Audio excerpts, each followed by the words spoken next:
खरं म्हणजे आपण सर्वांनीच जंतर मंतरला बघितलं,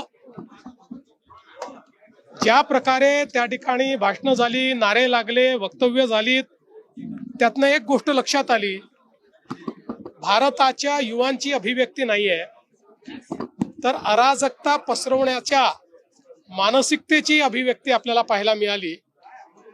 आणि विशेषतः भारतरत्न डॉक्टर बाबासाहेब आंबेडकरांचं संविधान हातात घ्यायचं आणि त्या संविधानाने तयार केलेल्या संस्था नाकारायच्या, त्या संविधानाने तयार केलेली व्यवस्था उखडून टाकायचं बोलायचं.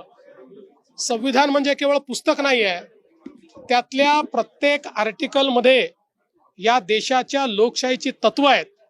ती तत्व नाकारणारे पुस्तक घेऊन फिरले तरी ते भारतरत्न डॉक्टर बाबासाहेब आंबेडकर विरोधी आहेत, ते संविधान विरोधी आहेत. त्यामुळे मला असं वाटतं की आज या अभिव्यक्तीने त्यांचा खरा अराजकतावादी चेहरा आणि मनसुबे हे उघडे झाले आहेत. कुठलंही समर्थन मिळालेलं नाही.